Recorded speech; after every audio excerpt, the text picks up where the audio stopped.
ให้น้องน้อยเอาไปเซอร์ไพรส์ให้น้องน้อยพี่น้องเนาะถือว่าคิดว่าหลายคนคือสิรอคอยรอเขาจะชวนในต้าออกมาชื่อมีแล้วเจ้าขี่ไปเดี๋ยวเขาจะขี่รถเข้าไปเลยเจ้าถ่ายคลิปถ่ายเขาโอเคได้คือกันเอาเนี่ยเดี๋ยวคือได้รถคันใหม่มาเอ้าคือได้คันใหม่แล้วนี่มันเลื่อนเท่านี่บ้าเลื่อนไทยต้องคือไปเอารถมาเลยใช่น้องนิวคนเวเอาเพียงฮะมีแม่หนึ่งแล้วว่าประชาเล่าบุคคลชัดไปเป็นว่าได้ไหนเรื่อยลุงเรื่อยเป็นว่าเอายังก็เอาไฟให้น้องน้อยเนี่ยฮะว่านี่แหละเอามาให้น้องน้อยเขาก็แปได้ประมาณนั่นแหละเป็นบ่เดี๋ยวเราบอกว่าแบบนี้แหละเอาไปให้ลุงนะเนี่ยประมาณนี้แหละโอเคค่ะฉันโอเคค่ะได้เดี๋ยวน้อยตัวใจเย็นๆก่อนยังไม่มากินให้บอย่าพาวเพราะว่าลายเทื่อนแล้วผิดวางลายเทื่อนเลยอันนี้ก็ไอ้บ่อยากให้ดีใจลายจักซิเมนโมเมนต์นะเดี๋ยวเขาเมื่อแล้วเขามาเนี่ยเขาเมื่อแล้วเดี๋ยวมูมาให้เขาบังอะไรโมเมนต์มันลายเทื่อเลยเด้ก่อนนิ้วแทน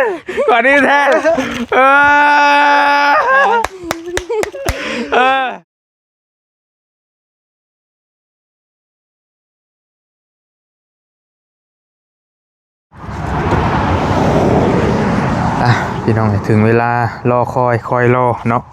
ที่เฮาสิมาเฉลยผู้โชคดีเบิ่งบอลี่ขออนุญาตเบิ่งคลิปที่บอลี่ลงไปก่อนพี่น้องเพิ่นสิทายว่าภายใน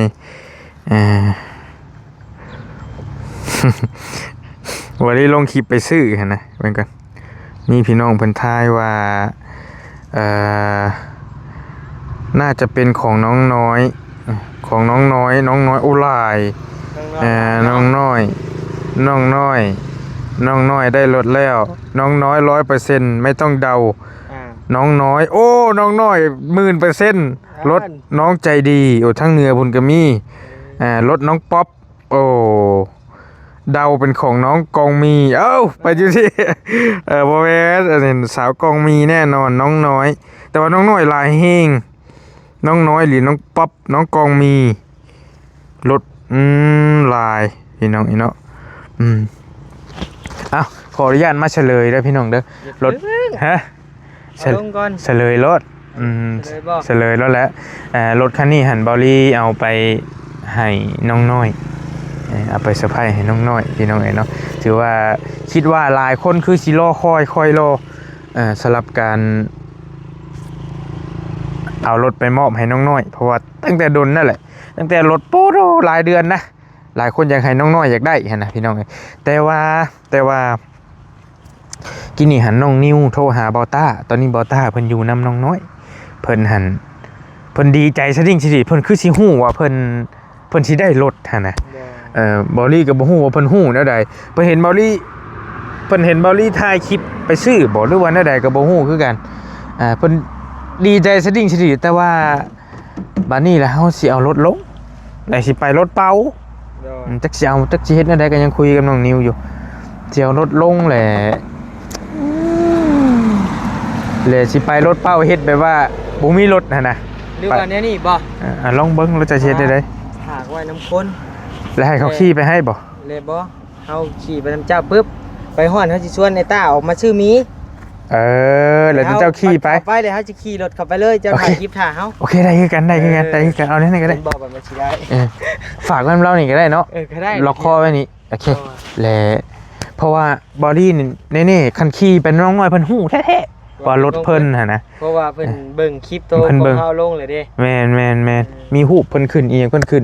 เพิ่นคือสิมีลางสังหรณ์เพิ่นสิได้รถแต่ว่าบัดนี้เฮาสิเอาเป็นรถไปรถเป้าเอารถลงเฮ็ดคือแบบว่าบ่มีหยังเกิดขึ้นนี่นะวันนี้ก็ไปนำคือกันโอเคเพราะว่าคือเอาคือน้องนี้ว่าถึกแล้วเฮาสิฝากรถไว้นี้และไปก่อนแล้วไปรถเป้าแหละ ทางน้องนิวกับบอต้าหันที่ชวนกันมา ซื้อมี บ่ซื้อน้ำที่ยังก็ว่ากันแล้วบริสิถ่ายคลิปท้า โดย แล้วสิเอาไป เฉลยปะ ไปเฉลยเลยบ่หรือว่าได้ใด หรือว่าหาเสือมันนาบ่ บ่จื้อ จื้อเลยเด้อ ชื่อเจ้าน่ะกันคนอื่นนะแม่นกันคนอื่นที่แบบมานำเจ้าแบบเราบ่เคยเห็นหั้นนะ โอ้คือเด็กบ่กุ้ง แม่นแหละแม่นแหละแม่นแหละแม่นแหละ บ่กุ้งบ่มาเนาะ เจ้าคัน เอาบ่กุ้งมามื้อนี้ กันเจ้าแล้วเราจื้อ อืม จื้อนั่นใดก็ย่าเฮาเอารถลงก่อนมามันแห้งแดดพี่น้องเอ้ยปุ๊บ มีบ่ เอาลงหม่องต่ำๆนี่แหละต่ำแล้วบ่นี่ ได้แล้ว ต่ำแล้วเบิ่งหาว้าดิเจ้าเนาะพี่น้องเอาถือว่าเป็นมื้อที่หลายคนรอคอย มาเดี๋ยวสิแกะมา ฮะ เดี๋ยวจะส่ง เจ้าอันนี้ก่อนบ่โอเคมาเพราะว่าจริงบอลลี่เองก็อยากให้น้องเพิ่นได้นะเพราะว่ามื้อวานนี่บอลลี่ถ่ายคลิปน้องเพิ่นก็เพิ่นให้กับผู้ใหญ่ใจดีเพิ่นเห็นคลิปนั่นแหละเห็นคลิปที่บอลลี่ถ่ายน้องเพิ่นเมื่อวานเพิ่นให้วานนี่แหละเพิ่นก็เลยว่าได้มัด กระบาบพี่น้อยเนาะจัดออกได้ติเพิ่นเอิ้นมัดจับทกบ่ บ่ได้ เบิ่งได้แล้ว ได้บ่บอลลี่เลือกเอาสีนี่เพราะว่าบอลลี่ถามน้องเพิ่นคร่าวๆแล้วเพิ่นว่าอยากได้สีเทาก็เพิ่นสิฮู้หั่นนะเพิ่นอยากได้สีนี้กับสีฟ้าเพิ่นว่าตามที่บอลลี่เว้า เอาสีเทาลีเนาะ เอาสีเทาแล้วบัดนี้น้องน้อยคือสิฮู้แล้วว่าเป็นรถเพิ่นหั่นนะแล้วเพิ่นก็เบิ่งคลิปบอลลี่อยู่เด้แล้วบัดนี้แล้วก็กะยะเฮาก็ยังบ่ทันเฉลยแต่ว่าสิเอารถลงแต่ว่าไปเบิ่งเพิ่นสิเว้าแนวใดเนาะเฮาไปขับรถไปเบิ่งเพิ่นสิเฮ็ด สีอ้าปาก เพิ่นสิเฮ็ดหน้าแนวใดเพิ่นสิเฮ็ดหน้าแนวใด ตลกลี คันว่าสิบ่เอาลงผัดสิเอารถไปเลยแล้วยังบ่ทันมอบผัดยันเดี๋ยวพี่น้องสิดราม่าบ่ลิสิเอาไปแบบว่าสิไปถ่ายคลิปก่อนยังบ่ทันมอบหั่นนะสิเฮ็ดแบบนั้นก็ได้แต่ว่าเดี๋ยวพี่น้องสิบ่ว่าโอ้ยเอาความรู้สึกมาล้อเล่นนี่ก็ยันมันบ่คักอีกแต่ย่าแล้วเอารถลงไปไว้ก่อนเพราะว่าเฮาก็ยังบ่ได้บอกเด้ยังบ่ได้ให้ความหวังอีหยังน้องเพิ่นเลยว่าสิเอารถมาให้อีหยังจังได๋บ่ยังบ่ทันได้บอกอีหยังจักดีเลยพี่น้องเนาะไปเดี๋ยวให้น้องนิ้วเพิ่นแก้รถแล้วก็เอารถลงแล้วก็อาจจะไปฝากไว้น้ำเล่านี้แล้วก็จังให้ทางบอต้ากับน้องนิ้วเพิ่นขี่รถมาแล้วก็มาขี่เอาไปให้อีกเทื่อนึงพี่น้องเนาะฟ้าเป็นหมัดไปเลยน้อยบ่มีมีดบ่ ไอ้เบิ่งก็ได้ คัตเตอร์ มัดเน่นพอสมควรเพิ่นก็ได้เลยตะเล็บจนหักบ่โคตรโห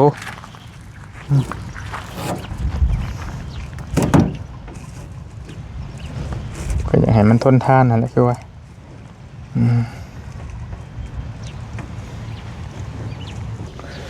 โอเคมา แม่กระเจมันได้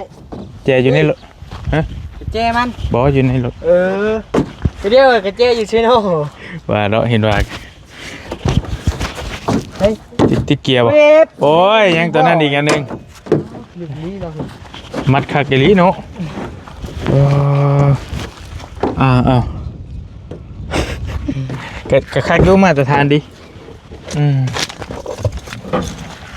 เฮ็ดอันนี้ลายพี่น้องจนก้นไม้หักกินบ่ลี่เห็นบ่เปลี่ยนละ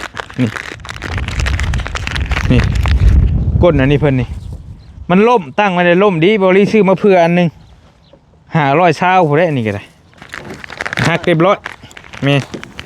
โอ้ยเสื้อผ้าลายเตรียมเสื้อผ้าลายแห้งหัก คนสุดท้ายครับ อยากให้มีคนเซอร์ไพรส์ป่ะ พวกใกล้ชิดวันเกิดเลย ใกล้ช่วงวันเกิดแล้วเจ้ากันเนาะอยากโดนเซอร์ไพรส์ยังเคยอยากให้เซอร์ไพรส์ยังสมมุติว่า ฮะ อยากโดนเซอร์ไพรส์ยัง โอ้ขอคัตเตอร์หมดแล้ว โอ้โหมันใหญ่พอเห็นว่าก็ได้เอาเป็นเงินดาวรถก็พอดาวรถให้มันเบิดหัน ปิดรถมันเบิดเนาะเดี๋ยวเช็ดเฮ้ยเดี๋ยว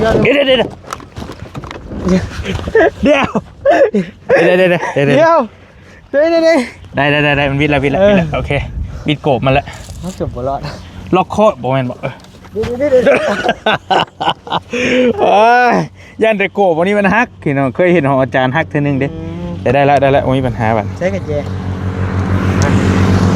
โอ้2 ดอกเลย 2 ดอกเลย จัดให้2 ดอกแล้วบ่ฮะ โอเค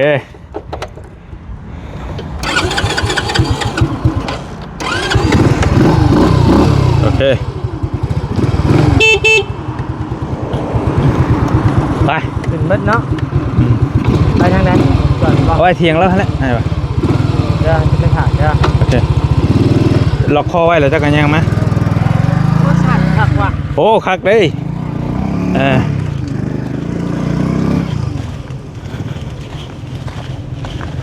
ให้น้องนิ้วเพิ่นเอารถไปฝากพี่น้องแล้วก็สีไปรถเป้าเพราะว่าเพิ่นเห็นเฮาเอารถขึ้นรถแล้วเพิ่นสิฮู้เด้แล้วน้องนิ้วเพิ่นฝากรถไว้เรียบร้อยเนาะอืม มาหรือหายก็ไม่ได้ ว่าดอกว่าอะไรก็ได้ไปแป๊บเดียวไป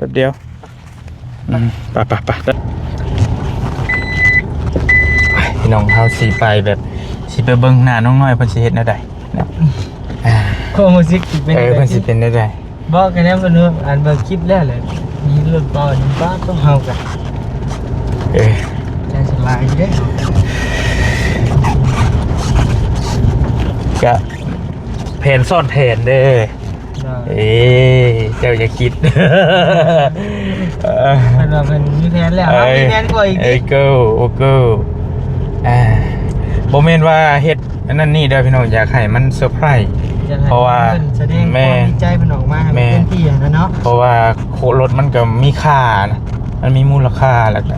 เอาสิเอายืนให้ง่ายๆคือว่าง่ายโพดนะก็ลองเบิ่งเป็นสิว่าเท่าใดบัดพี่น้องหรือว่าเฮาบัดเฮามาแหละบัดเจ้าเอามาสิว่าเท่าใดบัดสิว่ามีคนฝากรถมาให้เจ้าสิบอกว่าสิเลยบัด มีเมฆ อันคอยไปกี่นี่มีเอื้อยผู้หนึงเพิ่นฝากเอื้อยเป็นผู้หญิงที่ซื้อรถให้นี่แม่เอื้อย เป็นผางรถมาให้อยู่จะคนชื่อน้อยๆนี่เอาไปนี่แล้วอ่ะ นั่นก็ได้ บ่อยากเคยซัดปานใดว่ะ เห็นอยู่เถียงหน้าหั่นเนาะกินแล้วโอเคเฮ็ดไปสิเห็นรถเป้าได้บัดนี้เบิ่งก็ตึ้ง เพิ่นสิแนมบอกแนมแล้วบ่ท่าเลย ไปหน่อยเฮ้ย สิหน่อย เขาป้าแล้วไปยัก เราแห่งแพนกูเฮาอีกบาทนี่แล้วเข้าป่าให้ เป็นของห้องน้ำยังของห้องน้ำตัวมันมาเข้าไปของห้องน้ำอยู่หันเด้ ไปเดี๋ยว เพิ่นก็พ่อเพิ่นมายักติหาโต๊ะบ่เห็นมันมืดตาบาดนี้ บ่ยันไปของห้องน้ำไปลงไปเฮ้ยเยอะ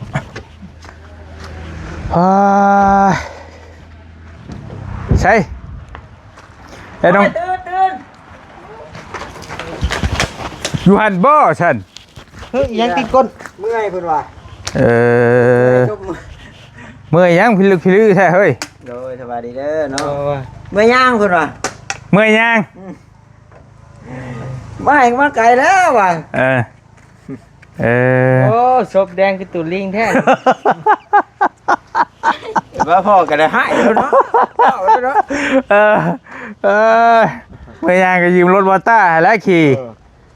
เห็นได้ เอาคนอยู่ท่านเจ้าจังไห้อ้ายมาส่งเจ้าต้องออกน้ำมันเลยอ้ายแน่ว่ะ สวัสดี เข้าไปส่งอยู่ว่ะโอ้ยเนาะ อยู่2คนนี่บ่ได้ครับ น้อยไอ้หิวเข่าดิมีบ่มีนะต้มเลยเดี๋ยวมื้อแหละมีดอกหอยลีให้บ้านนี่เวลามาสู่ต้มเห็นนิ้วโทรหาคือห้องเสด็จสิริห้องยังกินนี่พูนฮะออกมา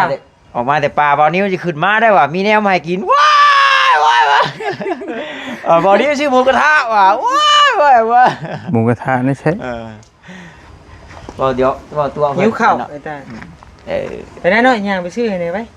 ย่างไปซื้อไส อ้ายก็กินต้มมีโทรเพิ่นถือมาแล้วอยากคือกันไปตาป่ะพาไปซื้อหน่อยไปบ่ก่อนน่ะเอาโทรศัพท์ก่อนผูกเอาไปเอาไปซื้อได้ล่ะเนาะใกล้มากี้นี่เด้ลืมกับไอ้ลีไปหิวข้าวจ่อยเอ้าไปยังไงมาไม่น้อยเงินน่ะทำตัวกินน้ำเย็นน่ะกินน้ำเย็นมาไม่เงินน่ะ แต่มือเนาะชื่อธุรกิจตู้มีแต่ ไปยังกันอ่ะ มีแต่อยากตู้จุ๊บโบ เงินไอ้ให้ว่านี่เบิ่งชงนี่แม่นแล้ว 3,000 ตู้ราคาใครกันอ้ายนี่น่ะเพราะมัน อยู่ไม่นะ ยังบ่ทันจ่าย นี่ก็เงินบริใหญ่บ้าน ยาเอาไว้ซะเอาไว้ซะ ใช่คือให้ลายอยู่เบิดไว้แท้ เขาที่กินเขาแล้วมันซื้อกินน้ำแป๊บซี่ อืม กินได้หลายเท่เนาะ เดี๋ยวจะไปซื้อยังคือมาม่านกันกินนี่ ตั้งแต่เอาลืมอยากกินมีอยากกินมีบาย โอ้โห มีกันเส้นน้อยๆนะจะมีบ่ในรถจัน มีเส้นน้อยๆบ่ เอามีเส้นเล็กเนี่ยเขาเลยนะ อืม โอ้น้อยคนชูต้มนะเส้นเฮาอันเขาไปอยากนี่เสียบง่าย อื นะ ม เป็นเราจะมาไทยไปซั่น อืม เดี๋ยวไปก่อนนะ ไปใช้น่ะ ฮะเอาซื้อมียังวะ เอาเลยโมนี่ มาแล้วสิไปพากันเลย อ่านข่าวไก่นึง คุยกันกันกว่า เป็นยัง บ่เป็นถามก่อนเป็นหยังคือว่าเมื่อยนั่นเลยเป็นหยัง โยมมาฉันก็จำพ่อกับว่าตายเมื่อยเลยเนาะ อ้าวเด้อบัดโทรหาน้อยตัวย่างตามทางใหญ่คือทางน้อยนางเฮาย่างลัดได้ไอ้แน่ไปลัดถึกว่ะมาฮอดพี่ได้ทอดมาพี่ว่า เมื่อยได้กันเลย ตายได้เพิ่นว่าตายแล้วเด้อนี่โอ้ยก็มาบ่ไกลนึงว่ะล้มเครื่องทั้งหัวว่ะไม่เช่าเลยเอาเด้นั่งบ่ได้ซะไปนะหน้ามืดเด้เอาล้มหมกทั้งหูนี่หน้ามืดบ่โอ้หน้ามืดเด้ล้มหมกหูเนาะ นี่มานั่งก่อนนั่งคุยกันนี่นั่งลงนั่งลง กินบ่หมูกระทะ กินนะ หมูไผ่บอกว่าไอ้ชื่อหมูกระทะมาบอกตอนได้โอ้ เขาเด้ บอกตอนได้ นิวมาชื่อหมูกระทะมาหรือห้อง ก็ จะได้กิน หวานๆแล้วให้อีกบ่คืนนี่ให้อีกบ่คืนนี่ ให้ยัง เอา บ้านนี่คือเห็นหา หมู่บ้านเนี่ยให้น้ำอ้ายเลยเมื่อนอนเมื่อแรงเนี่ยให้อีกบ่หั่นนะ เดี๋ยวขึ้นอีกแล้วเมื่อคืนนี่ คิดหยัง เดี๋ยวขึ้นแนวจะว่าจะถามว่าเนี่ยขึ้นไปเบิ่งคลิปนะไปเห็นคลิปนะแบบมันจะเป็นอะไรกับผมไปนอนคือไปนอนซึมเลยไม่ถามว่าเป็นยังไปเบิ่งในคลิปนะไปเบิ่งในคลิปนะ เมื่อยย่างบ่ มีแม่ไม่ทราบเลยก็จมเต็มกระเป๋าตาย เมื่อยตัวเมื่อยมาให้หมูเนาะ เนาะ ก็รู้ว่ามาตามทางไงว่าจะเข้าไปรัดเอาดอก รถนิ้วได้หลายขอน้ำเล้ามาใส่คันจักใด เมื่อเฮือนเราเมื่อนั้น3-4 คันไม่ได้รถหัก แต่น่าเอา เอาบ่มีบาทชูเชียวหายไปขี่ได้เอาหรือไป ขี่บุเบนเลย เอา เนาะ ดีบ่าวบ่าว พุดตีนปัดชายอยู่ที่เหลืองก็อยู่อ่างบ่ บ่เพราะว่าคุยกับน้องเพิ่นหมู่บ้านนี่ก็ถ้าเฮาบ่ถามอีหลีก็มันบ่ฮู้นะถ้าเฮามาแล้วเฮาเว้าเพลินๆกันแบบว่าเฮาหยอกว่าหัวกันไปนะอื่นมันบ่จักเด้ว่าน้องคิดหยังอยู่มีความคิดความทุกข์เรื่องหยังจังใดหั่นน่ะและถามน้องเมื่อวานนี่เพราะว่าเคยมี FC ผู้ใหญ่เพิ่นให้ความหวังว่าสิหลังสงกรานต์สิซื้อรถให้นะแต่เวลาผ่านมาก็ 2-3 เดือนแล้วก็บ่มีไผซื้อรถซื้อล่างหยังให้นะก็เลยก็บ่สบายใจนั่นแหละน้องเพิ่นก็ได้ก็หลายคิดหลายอย่างเด้ก็เมื่อยเพราะว่าอีกอย่างก็มีโรคประจำโตและย่างหลายมันย่างบ่ได้เด้ จมโยมอยากได้รถไฟฟ้าเอาเลยว่าโอ้ยจะ อยากได้รถถีบไฟฟ้า ไม่ได้รถแจ็ครถถีบไฟฟ้าสินะ ไฟฟ้าชื่อรถจักรห้างดีกว่านะน้อง รถถีบไฟฟ้าคือไอ้ขี่รถมาใช้ตอนนั้นบ่ได้บ่แกได้แต่นี่แกมันบ่ได้ติเข้าหน้าเจ้าเนาะเปื้อนช่ำบ่ผ่านดอกยามฝน 4,000ซื้อถีบไฟฟ้าหาซื้อรถจักร โคลาวห้างมาแป้งขี่นะอันละล้านเดียวนี่ ไอ้ขายให้แต่นุ่มกับมีแต่5,000นึงยังขี่ปาดเฉย ยังได้อยู่นี่กันเนาะ แปลงยังบ่ได้แปลง ไปยันว่าจะไปชื่อน้ำเย็นมากินนี่เด้อว่านั่นกัน เย็นบ่ โอเคชื่อน้ำมันหล่อลมมาเนี่ยไปพาเราไปเนี่ยตะมาหอบพระวายะน้ำนี่ยากนั่นเอง จะได้คนนี่ครับ ไปเงินดิเอาใช้เนี่ยซื้อมาเพื่อหน่อยเนี่ยขี้น้อยนะ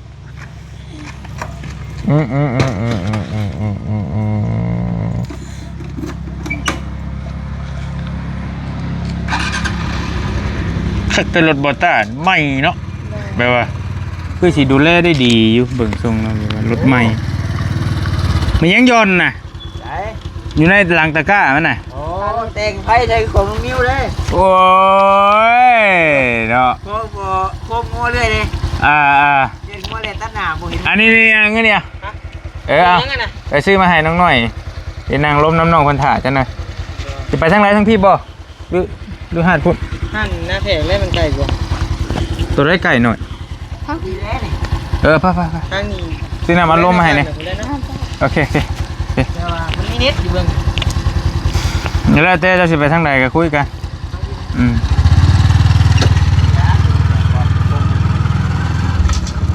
แต่รถต้านรถไทยเนาะ โดย รถ คักเลยแล้วว่าจะเป็นปีเตอร์แล้วเป็นปีทั้งปี โอ้รถไทยมันบ่แม่นมันบ่เพไว้แต่ว่ารถยังก็ย่านะรถจีนรถยังคันเฮาเพี้ยนใส่นี่มันก็คือกันก็สมมุติว่าเจ้าได้รถมาจะสิไปใช้ เกิดคณะเฮ็ดในฮอนก็ออกไปขายแล้วก็เขาไม่อายเพิ่นมากก็มานี่แหละมันเถื่อลากแม่มาอย่างเงี้ย ลากเม เอาก็มาขายเฮ็ดขายอย่างนี้แต่หันมานี่เลย กะบ่เฮไว้ดอกคันซ้ำนั้นนะถ้าสมมุติว่าเจ้าได้ก็นะ โดย ขนาดว่ารถอ้ายนี่ไปขึ้นเหนือล่องใต้มันก็ยังว่าก็คือว่าแล้วมันรถรถใหญ่ก็มันก็แล้วแต่ยี่ห้ออีกได้ เพราะว่าคือรถใหม่ ฮะ ๆคือออกใหม่คัน หากระล่าง มันเอี่ยมเลย หากระล่างมากทีนี้บืนขี้ตรงกับเจ้าหมู่บ้านนี่สิเว้ากว่านี่น้องไอ้ก็2 ปีแล้วนะ2 ปีแล้วรถอ้ายนี่ก็ได้สิแสนลักเลยเลนหั่นน่ะรถเมนใกล้ๆเด้สิแสนโลน่ะไม่ถือว่าสมควรอยู่พี่น้องสมราคาเพิ่นสิดอกซื้อมาใช้งานก็ใช้งานอย่างจนหลอนเบิดล่ะ ป้ายนี่ยังไม่เปลี่ยนอยู่นะแต่มันขุดๆอยู่นะ บ่เปลี่ยนยากเลยคันเปลี่ยนต้องไปแจ้งกรมขนส่งว่าดิบ่ง่าย โดย แต่มันก็สิเป็นห้อยแบบนั้นเด้นะเป็นกาบาดในใจไปเลยคันสมมุติว่า คันเป็นคนก็แบบนั้นเนาะ มีแป้วเลยนะแบบว่ากันว่าเมียถิ่มผัวถิ่มก็แบบว่าเป็นกาบาดจื้อไปตลอดเลยนะออกบ่อ้ายก็บ่ได้สร้างคัดเบิกกินข้าวแล้วติคือเมื่อยแล้วเป็นยังไงเดี๋ยวนึกว่าเจ้าเขาป่าเขาโดนพุ่นใด ว่านี่เนี่ย มีแต่ต้ามาหามานี่ติ โดย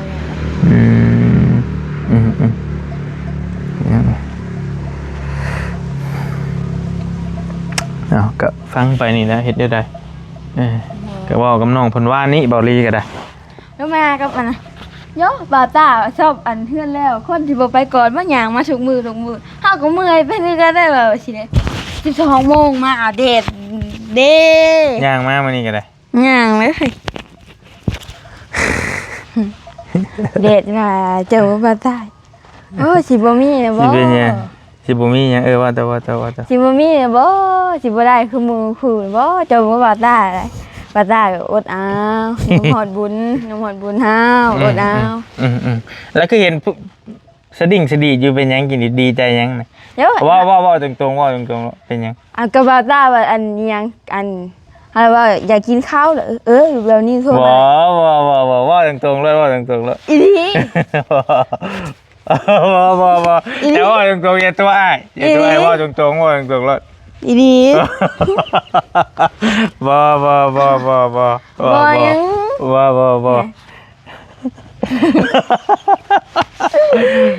อันใหญ่เราอย่าตัวอ้าย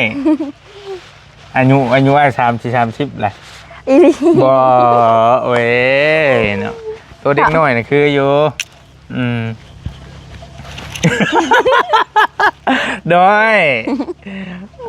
ไอ้ที่30แล้วได้อย่าตัวกันเว้ามาตรงๆแล้วดีใจหยังมีหยัง ลืมแล้ว บ่ต้าเอาหยังมาให้เพิ่นเอาหยังมาเซอร์ไพรส์บ่ได้มีหยัง มีไงมีงบบ่หาเท่าไหร่5อะไรลืมเลย1,500 ให้ได้ล้านหนึงเลยเด้หั่นก็ได้ เดี๋ยวมีงบเข้ามาเพิ่ม ดีเลย สมทบเฮ็ดเฮือนนี่บ่ โดยนั่นแหละ1,500 อืมก็ดีแล้วล้านหนึ่ง1,500นี่ล้านหนึ่งนะพี่น้องเป็นเงินบาท โดย ล้านกีบนี่แหละประมาณนั้นโอเคเดี๋ยวถ้าสองหนุ่มเพิ่นไปซื้อแนวกินอยากกินน้ำก็หากันมาหาน้องเพิ่นเมื่อวานนี้บอลีกะมามื้อนี้แล้วก็ปืนก็สิบ่ได้มาปืนก็บอลีสิข้ามมุกอีกแต่ว่ามื้อต่อไปก็ยันได้ขึ้นเหนืออีกก็บ่จักได้มีเวลาบ่หลายบอลีก็ช่วงนี้บอกเลยว่าอาจจะดนๆนะได้มาหาน้องเพิ่นเทื่อแล้วแต่โอกาสสิได้มาก็ช่วงก่อนหันก็มาเกือบ2 อาทิตย์บ่ไอ้ได้มาหาเจ้าแล้วก็บ่ได้มาเลย โดยนะ ก็แล้วแต่โอกาสพอบอลี่กับป้อยุ่งอยู่ช่วงนี้ก็ได้ โดย แต่ว่าแต่เก่าก็มาเรื่อยอยู่ดอกยิ่งบัดนี้บัดช่วงนี้แม่เป็นเลยแม่เป็นแล้วก็มันต้องเปลี่ยนก็บ่เตียงต้องพากันไปเปลี่ยนกันไปห้องหมอนะแล้วก็บวกกับบอลี่มีงานอยู่เหนือพุ่นเนก็หลายอยู่ได้ทั้งพุ่นก็ได้เสียเดือนเฮ็ดซ่านให้กับเจ้านี่ก็หลายอย่างอยู่ต้องแล่นไปแล่นมาแล่นหน้าแล่นหลังนี่ก็มีเวลามาหาน้องเพิ่นหาก็มาเมื่อวานนี้ก็มื้อนี้ก็ได้มาอีกก็อยากมาดันเคสน้องเพิ่นนี่แหละเพราะว่าก็กระบาบเรื่องหลายอย่างก็อยากได้รถได้ล่างนี่อยากได้เรือนซานอยากให้มันแล้วมันทั่วนี่แหละน้องน้อยเพิ่นนี่ก็ได้สิว่าได้แต่จังค่อยว่ากันสมมุติอ้ายซื้อรถมาให้เดี๋ยวสิเอาหยังตอบแทนอ้ายสมมุติอ้ายซื้อมาให้ ยังนี่ก็บ่มีเด้ ลองว่าเบิ่ง ผมบ่เข้าใจอ้ายเลยนะมันบ่มี มันต้องมีนะของนึกบ้องนึกเบิ้งไอ้ก็บ่ได้หวังอย่างไรนะลองเบิ้งจะเสียอย่างจบแทนไอ้ก็บ่ได้อยากได้หรอกแต่ว่าอยากฮู้ว่าอันนั้นน้ำใจเจ้านะเจ้าสิมีซำใด มีหยังน้อย มีหยังกะยานะบางหุ้งมากนึงไอ้ก็เอาก็ภูมิใจสมมุติว่า มาคงอยู่ไส อยู่หน้าพุ่นเด้บ่มีบ่อยู่หน้าพุ่น ผู้อยู่หน้าผู้เจ้าบัด มื้อหน้าก็ได้สมมุติว่าหั่นนะ เอานั่นบ่ได้มื้อหน้า บ่บ่แม่นสิว่ามันแต่มื้อนี้เด้มื้อนี้มันก็ค้ำจนว่าจะไปบ่ได้ ยันว่ามื้อนี้น่ะบ่มีแต่ขี้เดียวนะคะแต่อันนั้นอะไรเนี่ย เจอยังก็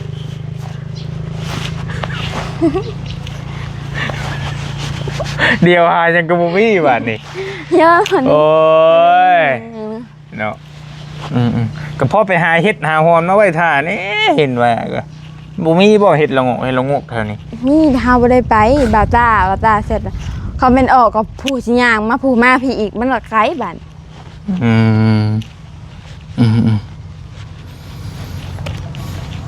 ตัวไปมื้อคืนนี่ป้าภูมิใจหลายบ่ลีน้องชายบุญทวีหาเฮ็ดไว้ให้ป้าปลื้มใจแฮเฮาหาไว้ให้อ้ายเพิ่นน่ะไปเลยดีใจเด้พี่น้องไอ้เนาะน้องเพิ่นหาไว้ท่าแล้วก็ตั้งแต่ซอยเพิ่นมานี่ก็ยังรู้สึกว่ายังบ่ได้กินเฮ็ดนั่นจักเทื่อเพิ่นหาไว้ให้หั่นนะกับน้องบี้เอาให้แน่มื้อวานนี่ก็ได้บี้เพิ่นซื้อน่าจะซื้ออยู่นี่บ่หรือไดบี้ซื้อมื้อวาน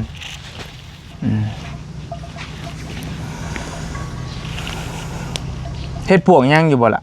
มันบาตาว่าเขาหาก็อ้อบ่เห็นเขาได้อยู่มื้อเช้าเฮาก็บ่เห็นเป็นพวกไงเหรอ เฮ็ดจะมักสุดเฮ็ดหยัง เฮาค่ะเฮ็ดปวกปวกแล้วก็เฮ็ดละโงะ เนี่ยน่ะมียังติดน่ะฮะคือหัว ไอ้เจ้าคือหัวเราอยู่ เอ้าโมนี่นี่หัวชื่อกับหัวบ่นี่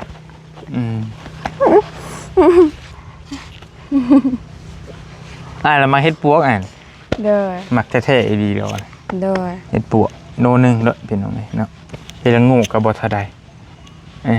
ต่อมาก็เป็นพวกเฮ็ดข่าเฮ็ดไข่เฮ็ดดินเฮ็ดหยังนะ เด้อ แกงไงว่าคุกคักได้แกงนัวๆสมๆปักติ๋วบ่พี่น้องนี่เนาะหาไว้ให้ได้เด้อจังมื้อเด้อ ได้ สิซื้อน้ำก็ได้ ได้ เท่าบ่มีไผอันอ้ายเพิ่นบ่มา อืม เอาค่ะอ้ายเพิ่นมาเพิ่นบอกออกมาแต่เช้าเด้อแบบประมาณว่า ไปใส่บ่ได้บัดนี้ นี่ กระชวนอ้ายเพิ่นถ่ายคลิปเข้าป่าแล้วไปหาเฮ็ดเลยอยู่ในป่าพุ่น พ่อโทรเผื่อสิไปซั่นน่ะบัดอ้ายเมื่อยอ้ายบ่เคยหาบัดไปหาซั่นนี่บ่ยังบ่มีผู้เฮาบัดไปตั้งใจหาบัดนี้ ก็ไปชวนไปแล้วแหละเขาได้พุ่น มันสิบ่ได้ไปหาเฮ็ดนี่ จะไปหาย่างฉัน เชิญบางนี้มันไปกันนั้น ชวนบ่าวนิ้วบ่ นั่นแหละ ไป เขา กุม เชิญผู้อื่นก็บ่กล้าเลย สิไปกุมแล้วอยู่ป่าเพราะเจ้าสิแพ้อยู่เนาะนิ้วอะเนาะตัวบ่ใหญ่เนาะ แล้วจอยเนี่ยได้เดือนนี้กัน กันพื้นเนี่ยยันบ่แพ้เขา นี่แหละ ก็คือบ่าวมาวานเนี่ยบุกล้าเลยเนาะ โอ้ยน่ะกล้าเป็นมัดเฮ็ดบึกๆอยู่ ปั้นแล้วใส่บาทหนึงก็เรียบร้อยแล้วเจ้า โอ้บ่ฮอดบาทก็บ่แห้งซั่นนะเรียบร้อย พวกไม้เพื่อนหยุดได้แล้ว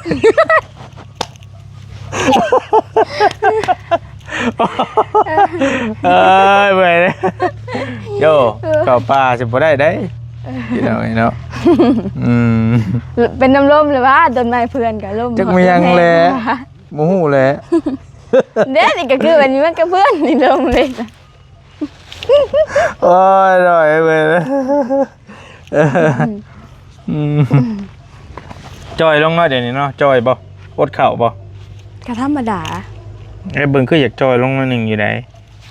แม่นบ่ เอาว่าธรรมดาเลย จอยอยู่ รถหุ่นนี่แบบบานนี้รถหาก็ต้องรถเลยเนาะ ตามเพิ่นมีคนย่องว่าจอยดีใจแต่เก่าเนาะ แม่น เกิดคนย่องว่าตุ้ยเด้คนชมว่าตุ้ยเด้ โอ้อย่าให้เด้ ผู้สาวนี่ว่าอ้วนว่าอ้วนนี่แบบว่าบ่ปานใดนะ แม่น แต่ว่าจอยให้หุ่นดี จอย นี่แบบ อ้วนแบบเอ้ย ผู้ชายกันบางคนอ้วนอยู่แต่ว่าบ่ยอมรับเด้ นี่ บ่อยากให้เขาเจ้าว่าอ้วนนะ โดย คือบ่ลีคือกันเป็นคนใหญ่คนอ้วนเลยบางคนแบบโอ้บ่ได้เห็นแต่เฮิงเนาะยังอ้วนคือเก่าป่ะมานะ บอกก็บ่ได้อ้วนเดี๋ยวจะที แบบว่าเห็นนะเป็นคนที่แบบว่าบ่ได้เห็นกันแต่ดนนะ โดยแม่นเลย เอาเลยนั่นมาเถอะเว้ยเบิ่งก่อนกล้องบ่รีไปแล้วปะจ๊ะ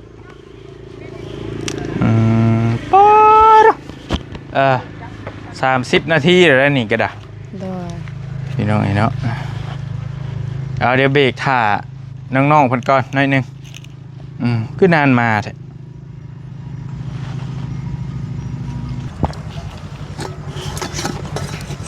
เร็วใช้เอ้าคือได้รถคันใหม่มา เอ้าคือได้คันใหม่แล้วนี่มันเลื่อนเท่านี่บ้าเลื่อนไทย ต้องเอ้าคือไปเอารถมาได้ใช่ น้องนิ้วคนแวะเอาเทียงฮะมีแม่หนึ่งแล้วว่าภาษาลาวบ่ค่อยชัดปานใด เพิ่นว่าได้ได เรื่อยลุงเรื่อยเพิ่นว่าเอายังก็เอาไฟให้น้องน้อยนี่ ฮะ ว่านี่แหละ เอามาให้น้องน้อย เขาก็แปลได้ประมาณนั้นแหละ เป็นบ่เดี๋ยว เอาเราบอกว่าเดี๋ยวนี้แหละเอาไฟให้ลุงนะนี่ประมาณนี้แหละ แม่เพิ่นว่าจะใช้มาแต่สวรรค์บ่ จักมาได้ต่างประเทศผู้ เอาเพิ่นดูใช้บัดนี้ จัก บ่จักก็จักกูฮู้จักกูฮู้ว่าให้น้อย ไปดิไปแหวะเทียงน่ะเบิ่งสิขับไปได้คลิปหรือว่าเอาไปให้น้องน้อยแล้ว เดี๋ยวมาดีๆมาดิว เอาดีๆทั้งนี้สิเป็นลมเลยนะดิ เดี๋ยวมาดีๆเลย ก็ว่าแท้ กำลังว่าเรื่องรถอยู่กี่นี้ว่า ว่าดี เอาน้องนางเบิ่งเอาเสียเอา ๆเดี๋ยวมานั่งกับผม เดี๋ยว ยังนั่ง จะบอกกับอ้ายแม่นชีนี่บอกจะบอกเจ้าหมักวานนี่ โดยแม่นเลย เอามันก็สอดคล้องกันอยู่ได้เนาะคันสิว่ากันเนาะ อยู่ดีๆก็ย่างมาเอาไปให้น้องน้อยประมาณนี้นะ เดี๋ยว ได้ก็เลยแบบนั่งเอง เฮ้ย ไป เดี๋ยว น้องน้อย น้อยใจ น้อยนี่แหละไอ้ว่ะ ทับใจดีๆเดี๋ยว ตื่นเต้นหมดเลยนะ กูใจรู้แล้ว โอ้ยดีใจน้ำคาราเวนแม่ได้รีบ่ แม่นว่าเบานิว พ่อจบดีได้ จะไปใส่เจ้ามาอีกนะ เออ แม่นนี่ป่ะ เอ้าแล้วบอกไปเอาไปให้น้องน้อยเนี่ยกับน้องน้อยกับเจ้าเลยว่าน้องน้อย ไปครับเพิ่นว่าจอดนี่แล้วเดี๋ยวเฮาเข้าไปเอารถก่อนเพิ่นว่า ใจเริ่มบ่ดีละอ่ะ เด้อถามบรี่เอา เจ้า บ ที่ รี่ไปนำเอาพิษ พูดจาบ้าให้แจ้งน่ะไอ้น่ะกำลังว่าน้ำอวบๆอยู่ มือแข่งขาเขาชันเลยแล้วนี่ นี่ได้นี่ดึงเบิ้งเลยดึงเบิ้ง เดี๋ยวจะไปแจ้มันว่าน่ะ มันบ่ โอ้ยใจ เจ้าบ่ต้องถามแล้วก็อย่าเบาลีนะถามอ้ายผู้อ้ายไปนำ ถามพี่ถามต้าพี่ บอบาตา ไอจีบอกเด้อครับเราบอก ผู้ชายหรือผู้หญิง ผู้หญิงคุณรุ่นที่ไหนนี่แหละ โอเคขาเขาชัน โอเคครับได้ เดี๋ยวหน่อยตัวใจเย็นๆก่อน ยังไม่มาชิน ใช่ บอย่าพาวเพราะว่าลายเทื่อแล้วผิดหวังลายเทื่อแล้วอันนี้ก็ไอ้บ่อยากให้ดีใจลายจักซิเมนโมเมนต์หั่นน่ะ เดี๋ยวเขาเมื่อแล้วเขาอะไรน่ะเขาเมื่อแล้วเขา ฮะ เดี๋ยวหมูมาให้เขาบังอะไรบ่แม่น เอามันลายเทื่อเลยเด้ เมื่อแล้วเขา อยู่ดีบ่เป็นแล้ว เดี๋ยว กะทิจะเขาหมักว่านี่ก็จะได้ว่าของ เอา เขามันก็ ทีก็แม่นอยู่แต่ว่ามันซิเมนของเจ้าบ่กับใจเย็นๆไอ้ก็จะมาให้ใจเย็น เพิ่งดีใจ จะให้ใจเย็นๆก่อน โอ้เขา โอ้เร็วเก่านวลแล้ว ใช่ เมื่อแล้วเขา เพราะว่า นิ้วมันแห้งมากหยอกช่ำบาดนี้เจอเลย เอาอีหลี หายแล้ว เอาอีหลีเอาอีหลี ฟังดีๆเด้อ อาชิบอก อย่าเผาว่าให้น้องพอดีใจได้นิ้วเอาดี หายด้วยเนาะ ให้เขาชมมันโมเมนต์ของเจ้าเช็ดจะได้ เขาเมื่อเลยเขาเมื่อเลย อันนี้ลองว่าเบิ้งลองว่าโมเมนต์เบิ้ง เอามิ เดี๋ยวเอาเลยได้ไหม คันไม้คันมือถ่ายเลย มือสั่นแล้วมือสั่นแล้วสั่นแล้วได้ เจอดีๆเลยว่ะเนี่ย เพราะว่ามันหลายคันแล้วเกิดกับ ให้กับบ่ยังไงจะเสียใจ ก็บ่อยากให้เสียใจนะแต่ว่าอยากให้ใจเย็นๆก่อนเรื่องเทียมมันโมเมนอย่าจะเป็นลม ว่าสิเป็นดีแล้วเขาอันนั้นน่ะก็ม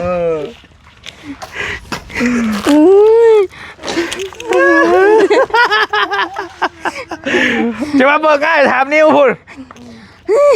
เฉลย เด้อมันก่อนวันเดือนนี้เดือนมันเกินอ้ายเดือนอ้ายสิบ่ตัวภัย ฮะดี อันนี้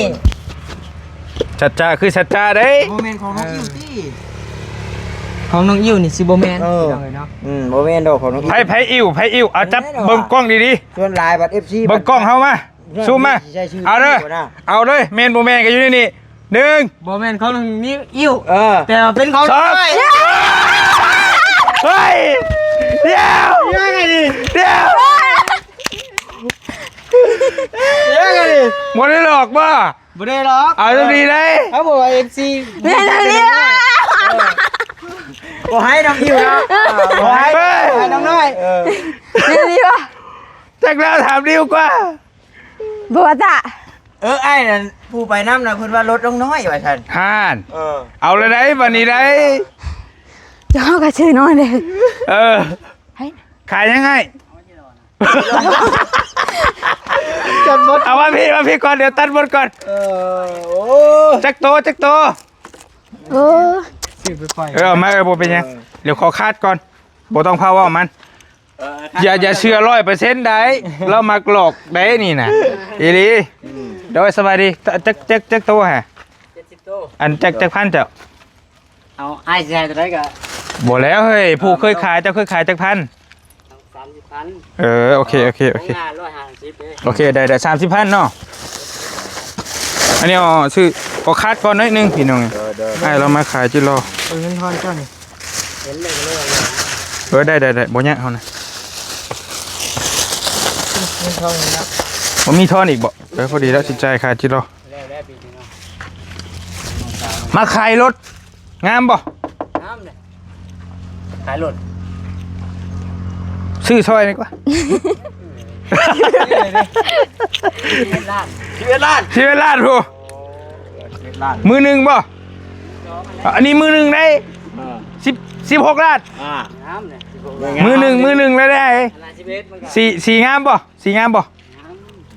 โอเค รุ่นเจ้าน่ะประมาณ11 12ล้าน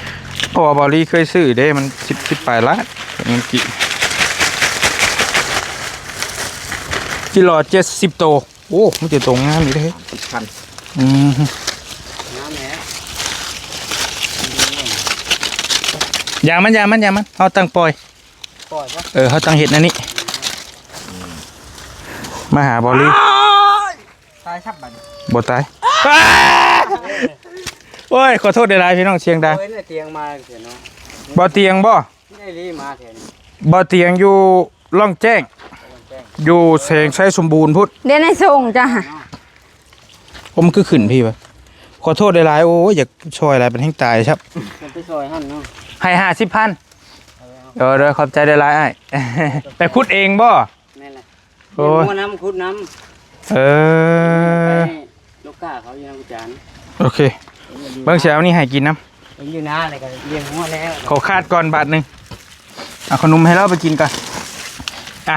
มีลูกเหรอบ่มีลูกจักคน เดี๋ยวมีสอง โอเคเอาให้ จักเขา เกาหลีมา จักเขาอยู่เหรอวะ จักแล้วเฮาว่าสิเขาพาเฮือนเขาให้เด้ของนั่งรถในตอนนั้นเด้ เออ มาแล้วเฮาบ่ได้เข้ามุงก็บ่เข้าน้ำแล้วว่าแห้งรุดลงไปเลยว่ะทีแรก6 7ล้าน8ล้านมันเลยรุดลงเลยมูลบ่เข้าน้ำเฮา โอ้หมู่บ่เห็นน้ำเจ้าน่ะอยากได้อยู่ซอยได้อยู่ กับลูกหลานเองนั่นแหละทำบ่ เพราะว่าเฮามันก็เงินมันก็คือหูและต่างซอยกันหั้นนะมันก็น้องเพิ่นก็ป่วยอยู่ได้หลายสิ่งหลายอย่างอยู่อ่า บอกมันอยู่ว่าสิซอยอยู่ว่ะ อ่า บ่เฮ็ดนำโอ้ยดนแน่ว่าซั่นก็ไม่ก็ยังอยู่แล้ว โอเคเฮาเว้าเวียกกับน้องเพิ่นก่อนขอบใจหลายๆเด้อเด้อโชคดีโชคดี ได้เฮ็ดก่อนแม่มาจังสิแวะ เด้อได้เฮ็ดปัวมาขายให้แน่ เฮ็ดละงอกนี่บ่ได้ซ้ำ โอเคเอ้าบ่แม่นบ่บัดนี้แฮะว่าบัดนี้หั่นโอ้นิวก็เว้าไปเลยๆตัวกันนิว หลายบาทน้อย อือ ๆช่วยให้ดีใจ จะหน่อยทัวร์ลงเลยนิว น้องเราโดดเกาะกระดิ่งกระดิ่งสุดท้ายเราแม่นเนาะ เอาเจ้าดี สมมุติไอ้ว่ามันบ่แม่นนี่เจ้าสิขึ้นได้ โยกเมื่อยเขาก็เชียร์ใจแล้วเฮาก็ เสียใจดิ ว้าวได้ว่าบ่แม่นป่ะ ให้แม่กะให้แม่ ก็อยากให้แต่บ่แม่นของเฮาอืม เอาให้เสียใจได้เนาะ เบ้แล้วไม่ได้เลย น้อย เขาวางแผนกันได้น้อยอ้ายก็ได้ยินอยู่ว่าไปเฮ็ดหยอกน้อยเพิ่นนี่แหละว่ะ พอได้คอนเทนต์ พอได้คอนเทนต์เรียบร้อยไอ้จักอยู่ผู้สุดท้ายก็มีอยู่ผู้ที่ได้เนี่ย แต่บ่แม่น เอาน้อยเฮ็ดได้บัดนี้ อย่าเมื่อเราเสียใจเนี่ย ถ้าว่าเป็นรถโตรีชามุนุครัวตัวเลขตัวก็บ่ได้เอาไปชำชื่อไอ้ตัวรีมันต้องมีได้ของ ต้องเอาไปก่อนเนาะ ไปได้ตัวขึ้นกระคัก อยากจะ มันต้องตัวเสียโตเฮาแล้วกินตัวก่อนเฮา เอาค่าเสียใจเฮ็ดได้บัดนี้อาสิจ่ายเท่าไหร่มันจังสิ บ่เอา มันจังสิสมกับค่าเสียใจเจ้า บ่สิเฮามักชาวถิ่น มักแม่นบ่ เลย ขี่ได้อยู่บ่กะว่า ก็ได้อยู่แต่ว่าบ่ถนัด อ้าว ได้อยู่บ่ เดี๋ยวสิขี่เป็นซะบัดนี้ถ้าสมมุติว่าอ้ายชื่อมาให้จำบ่นิ้วชื่อมาให้ไอ้นิ้วชื่อมา ก็ ให้ คอยเฮียนไปแบบได้อยู่ขี่แถวไกลไปไกลมันบ่ ส ถ มุ นั ด ด บัดนี้สมุดให้เอาให้นี่มื้อจะขี่ออกมาถ่ายคลิปได้บ่ขี่ออกมาเฮือนได้บ่ ก็ แต่เนี่ยมาไปจอดไว้บ่ได้ขี่ได้บ่ได้เอาได้ ได้ ได้ เพิ่ เพิ่ น น ให้ได้ขี่มาผู้ให้จมมาย่างได้เนาะ เสียงแข่งก็ได้เห็นบ่ จะเล่นจมแล้วเจ้าเลยได้บัดนี้ บ่เจอทำไม นี่ได้ไปเกะมันได้นี่นะโอ้ยบ่ได้นี่ ทันที่ใดก็ เจ้าของเขาให้อีกนี่นะ เบานิวบ่เฮากินแล้วบ่นิวเป็นโทษ บ่ได้ โอ้ สมุดเป็นรถเจ้าก็ยังให้อายเป็นโทษอยู่บ่ ก็บ่ก็เป็นรถเฮา แต่ว่ามักกะลีบ่ไอ้ว่าสีนี่ มักหาก็ว่าสีนี้ล่ะ งามเลยเนาะ ก็งาม ให้มือขี่ มานี่ยามมานี่ว่าอีหลีมื้อนี้ได้เบิ่งคลิปไผอยู่บ่ ได้เบิ่งอยู่บ่ บ่ ได้เบิ่งคลิปอ้ายอยู่บ่บ่ได้เบิ่งเลย บ่ ว้าวจีรอ ว้ายเดียวไอ้ปอยจิรอกินนี่บ่ไอ้บ่อีหลีไอ้บ่อีหลีกินนี่ดีใจยังอยู่กับน้องแต่ว่าความจริงเราอย่าตัวกันอย่าว่าตรงๆเลยอย่าตัวว่ารถ นี่น่ะอันเอียงซื้ออันเอียงได้เห็นบ่าวนะว่าเขาสิซื้อรถบ่ ไผเปล่า ถ้าตะ ตาเบิ่งคลิปเจ้าเบิ่งคลิปอ้ายบ่เห็นอ้ายชื่อรถแม่นบ่ แล้วก็อัน เจ้าคือดีใจอ้ายก็บ่ได้บอกว่าชื่อให้ไผ เห็นอันนั้นอันทารุ่นเบิ่งน้อยๆบางเทื่อบ่แม่นของอันอีหยังก็เห็น3-4คนอีหยังก็บ่แม่น เห็นรูปนิ้วไอ้นิ้วบ่ โดยแล้วก็ อืม เฮากันตัวมันของเฮาบ่ได้ถามเฮา พระเจ้านึกย้อนคำถามของอ้ายว่านี่อ้ายถามว่าเจ้ามักสีหยังสิบ่ โดยแม่นเลย มันก็บ่ได้มีแต่เจ้ามักสีเดียวกันเลยแม่นบ่ล่ะคนอื่นเขาก็มักคือกันอ้ายก็ยังมักได้สีนี่ โดย งามเด้แล้วมาอีนี่บ่เห็นรถคิดอะไร บ่เห็นรถในไทยรถได้ ก็ว่าอะไรว่าบ่มีเฮากันเอาแม่นแล้วเอาแม่นแล้วแบบใจก็แบบ บัดนี้แฮงเอามาจอหน้าแล้วบ่แม่นแฮง เย็นได้กันบ่แม่น ก็เดี๋ยวนะมันเฮากัน โอเค ตั้งใจฟังดีๆเด้ออาจารย์มันคำ จังได๋สิไปคุย ไอ้ซื้อรถมาให้เด้อไอ้ซื้อรถมาให้เจ้า แม่นดีอ่ะ อ้าวไอ้ลีออกจากปากไอ้ลีเลย ปัจจิกรประกาศก่อนนะ มันมาคืนนิ้วเนี่ยก่อนนิ้วแทน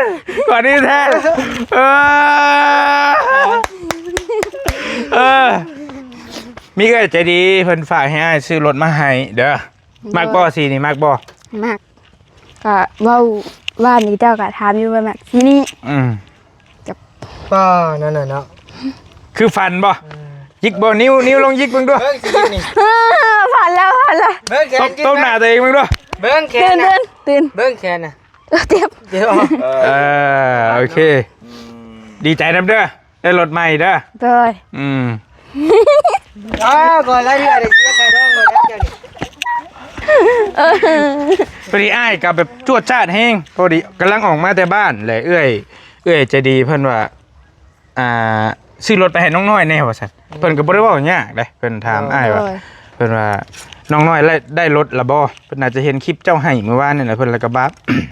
โดย เพิ่นก็เลยโอนเงินมาให้อ้ายก็เลยนัดนิ้วปั๊บกี้นิ้วก็สิบ่ได้มาซำใดปั๊บก็เลยว่านัดนิ้วมาเป็นหมู่เลยสิไปซื้อรถให้น้องน้อยแต่ก็เว้ากันหลังไม้แล้วแหละแต่ก็พากันไปซื้อแล้วก็ขี่ขึ้นมาให้นะเพราะมื้ออื่นอ้ายก็สิบ่ได้อยู่มื้ออื่นอ้ายก็สิไปข้ามไทยหั่นนะลองขี่บ้าง อันนี้ว่า ก็ลองขี่บ้างก่อน โอ้ยพอแล้ว เสียตัวให้ลองขี่บ้างให้บ้างนี่ลองขึ้นเลย ขึ้นระบบ ขึ้นเลย เป็นเวทนะคะ เอาเฮ็ดได้ก็ได้เป็นของตัว เอาลองขึ้นเบิ้งเฮ้ย ต้องแบบให้มันแพ้เจ้าของ คือสูงแท้ เอ้า คนแบบคนเตี้ยบัดนี้เนาะเฮ็ดจะได้บัดนี้ เฮ้ยไปละ ครับ ผลขี่บ่เป็นบ่ได้ให้ได้ ว้าคือสูงแท้ เอาเฮ็ดได้สิขี่เป็นบัดนี้นาง เอ้า ดีแล้วนี่ เอาเป็นเวท นี่สอนไปเร็วเฮ็ดบ่ได้ ช้อนได้ไปสิเป็นเปิดกระแจสตาร์ทไปเร็ว หายามันต่ ขี่บ่เป็นยังอยากได้ ำ หาคือรถจักบ่ได้มีไปเมื่อส่งได้มื้อแรงใด ร้อนนั่น เนาะบ่ได้เมื่อส่งได้เนาะ เอาสิเมื่อได้รถก็มียังสิให้แล่นเข้าไปส่งอีกอยู่บ่ เช้าเด้ เงาเป็นเวท จอดไว้เช้าเด้ อ้ายก็มีรถอ้าย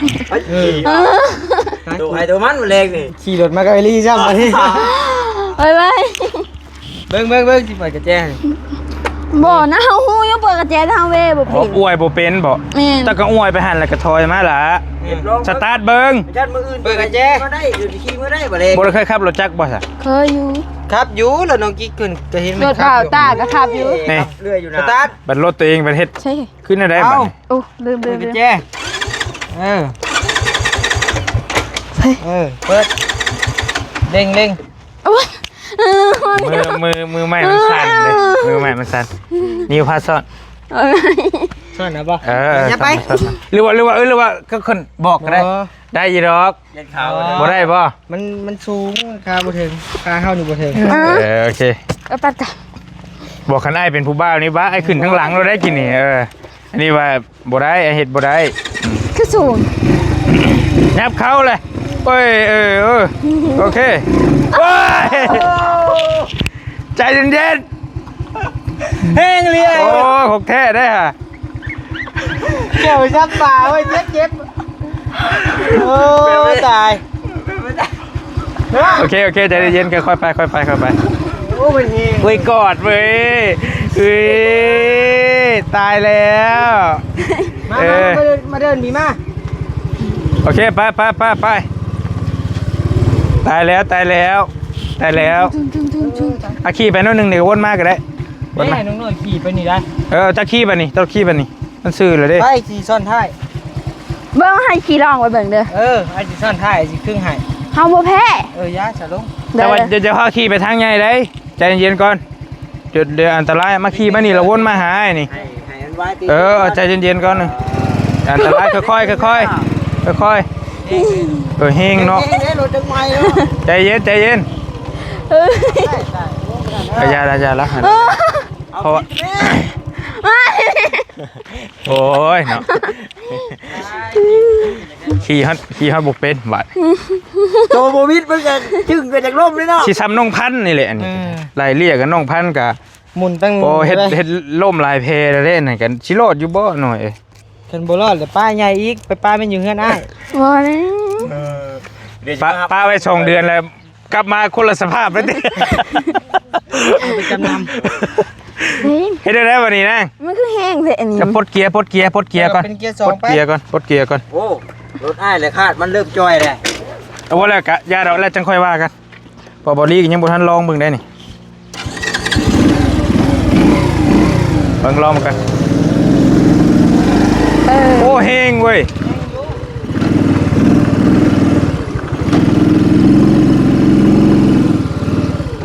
เดี๋ยวมาแป๊บนึงเด้อแป๊บเดียว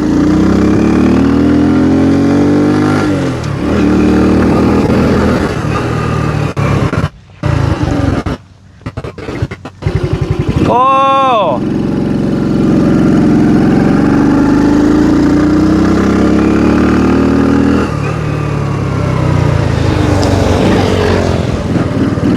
คักอยู่เว้ยคัก เสียงนุ่มนะ โอ้ไม่วะไปกับพี่ไหมหนู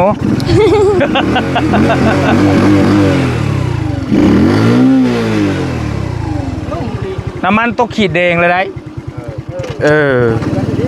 ไปเฮาลงมาสรุปกันอยู่พี่ยังมันคำเด็ดเพื่อนิ้วเพื่ออย่างอีกไป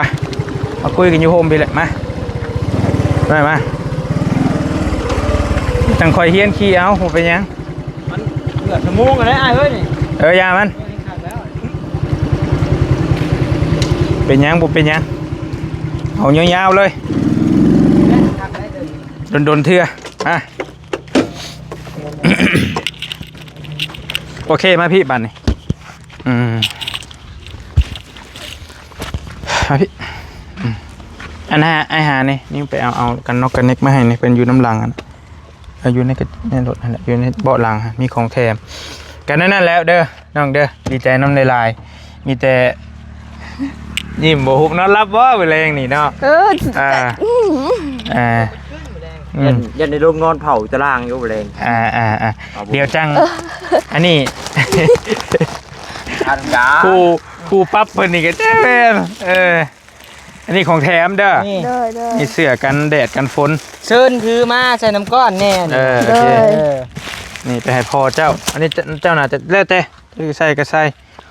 เดี๋ยวเฮาสิมีสะใภ้ครอบครัวเพิ่นอีกเทื่อนึงยังบ่ได้จักได้นี่พ่อแม่เราก็ได้เนาะแม่ยังบ่ทันได้จักซ้ำได้ ไปหน้าอีกบ่จักเลยบ่จักกันเลยนี่ พี่น้องไอ้ก็เพียรใส่เด้อใส่ให้มันเป็นประโยชน์เด้อน้องเด้อบ่แม่นได้ว่าไอ้มาเฮาอยู่พี่เฮาบ่ว่างไงเฮามาลิ้นมันบ่ได้ได้เฮ้ยบ่ได้เฮ็ดนั่นบ่ได้เด้อเพียรใส่เพียรระวังใส่ให้มันเป็นประโยชน์ให้แล้วเพราะว่าเอ้ยเพิ่นเห็นแล้วก็ เพิ่นเห็นว่าตะกี้น่ะเพิ่นรอก็ไม่ว่าเพิ่นปรึกษาอ้ายว่าควรสิเอารถเพิ่นว่าอยากซื้อรถไฟฟ้าได้มาให้เจ้าเป็นรถ3ล้อหั่นนะเนาะเบาลีก็เลยแนะนำเพิ่นว่ามันบ่เหมาะสภาพแม่นการสัญจรทางน้องเพิ่นมันบ่เหมาะอย่างยิ่งเลยรถไฟฟ้ามันยามฝนอีกอย่างยามฝนอะไรก็โอ้บ่เหมาะนะก็เลยแนะนำเพิ่นว่าโอเคเพิ่นก็ว่าเอารถจักรก็รถจักรเพิ่นเบาลีก็คิดว่าอนาคตน้องเพิ่นอยากต่อเป็นซาเล้งกันแล้วแต่หั่นนะอยากมาขายเครื่องขายของก็ได้หั่นนะก็โอเคแล้วราคารถนี่อ้ายซื้อในราคาที่ช่วยเหลือเพิ่นให้ได้อยู่เป็นเงินบาทนะ 23,000 บาทเป็นเงินกีบกับบริโอนไป15 ล้าน7 8 แสนมาหรือเท่าใดนี่แหละมีอยู่โอนให้ตอนท้ายคลิปซื้อนั่นก็ได้20,000ก็พอซื้อได้พี่น้องนี่เนาะ 20,000 กว่าบาทแต่เพิ่นขายหน้าห้าน 27,000ผู้ใดถ้าคนอื่นไปซื้อบ่ได้บ่ได้ราคานี้นะแต่ว่าชุมอ้ายไปซื้อน่ะเพิ่นให้ราคาพิเศษเคยซื้อนำเพิ่นเรื่อยเด้ว่าแท้ๆมักบ่สีนี่โอเคบ่มากสุดยอดเลย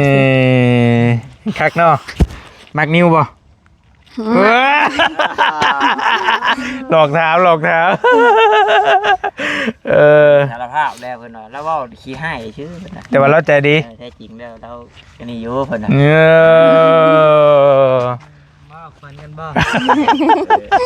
เอาไอ้ก็ยังว่าอยู่แบบว่าคนแบบว่ามันแบบเป็นจักเพิ่นหยังแบบมันคู่ปั๊บกันหั่นน่ะคือสิบ่ถือกันหั่นน่ะหยอกก็หยอกเก็บเพิ่นน่ะแล้วก็แท้จริงแล้วก็ใจดีอยู่แล้ว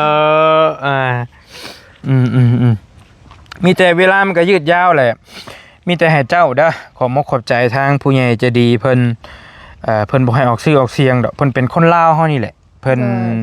ผู้ใหญ่ใจดีเพิ่นอยู่บ้านต้นเพิ่งเมืองต้นเพิ่งอยู่แขวงบ่อแก้วเด้อเพิ่นบ่ให้ออกชื่อออกเสียงเพิ่นให้เว้าซ้ำนี้เด้อมีแต่เพิ่นให้อ้ายซื้อรถมาให้เจ้านี้เพิ่นก็เว้าง่ายๆสบายๆยอมรับว่าเพิ่นก็ถือว่าใจบุญแฮงใจกุศลแฮงเพิ่นให้ภาคให้บริไปซอยเรืออยู่ทางเหนือเพิ่นก็หลายมีแต่เงินก้อนใหญ่ๆทั้งนั้นเลยเพิ่นฝากมานะก็ดีใจน้ำน้องละเพิ่นก็เป็นมื้อที่เฮารอคอยรอ FC หลายคนนี่ก็ป้อคือสิรอท่ามื้อนี้อยู่แม่นแม้แต่เฮาผู้ซื้อมาให้เองเฮาก็ดีใจเด้แม่ดีใจแฮงแล้วก็FC หลายคนก็ถามมาหลายเดือนว่าโอ้ยมื้อใดน้องน้อยสิฮอดมื้อเพิ่นจักเทื่ออย่างนั้นนะรุ่นอยู่นะก็เว้ากันเมื่อวานนี้กับน้องเพิ่นล่องอยู่แล้วก็ตื่นมาก็เลยได้รับข่าวดีเลยว่าดีก็ได้เนาะก็นั่นแหละต่อไปก็มีแต่เรื่องเฮือนเรื่องซ่านกันจังว่ากันนี่ก็ได้รถไว้ให้ใช้ไว้จ่ายทำมาค้าขายไว้ใส่ยามเจ็บเป็นอุ่นๆไปห้องแพทย์ห้องหมอซื้อชื่อยาก็จังว่ากันเนาะอวยพรให้เพิ่นนี่ให้เพิ่นว่ารถขอขอบบุญขอบคุณละลายเด้อที่ฝากเงินฝากคำมาซื้อรถให้น้องน้อยก็ขอให้อยู่ดีมีแห้งความเจ็บบ่ให้ได้ความไข้บ่ให้มีปรารถนาสิ่งใดขอให้ได้สิ่งนั้นสมความมุ่งมั่นปรารถนาอย่าเจ็บอย่าจนลำรวยเด้อเด้อสาธุเนาะมีแต่ทางบริกับมามอบให้เรียบร้อยแล้วเด้อเด้อเนาะทางใจดีอยู่บ้านต้นเพิ่งเมืองต้นเพิ่งก็ฮอดมาถึงน้องน้อยเรียบร้อยแล้วพี่น้องเนาะแล้วก็จังสิเฮียนให้น้องเพิ่นเฮียนขี่ยังบ่แข็งอีหยังกับคนเตี้ยตีนบ่ถึงตีนบ่ถึงดินแล้วก็เลยว่าโอ้ยก็จังค่อยว่ากันสิลงไม่ได้เดี๋ยวมันก็สิต้องอีกยากหน่อยนึงอยู่เอาอยู่ดีมีแฮงเนาะขอมขอบใจหลายๆทางเจดีอยู่บ้านต้นเพิ่งเมืองต้นเพิ่งอยู่แขวงบ่อแก้วจังใดก็ให้อยู่ดีมีแฮงให้สุขภาพเข้มแข็งให้ร่ำให้รวยปรารถนาสิ่งใดก็ให้ได้สิ่งนั้นสมความมุ่งมั่นปรารถนาเด้อเด้อเนาะให้น้องเพิ่นมาซำใดก็ให้ไหลกลับไปหา100 เท่าพันเท่าเด้ออยู่ดีมีแฮงร่ำรวยสาธุไปก่อนพี่น้องบ๊ายบายเด้อ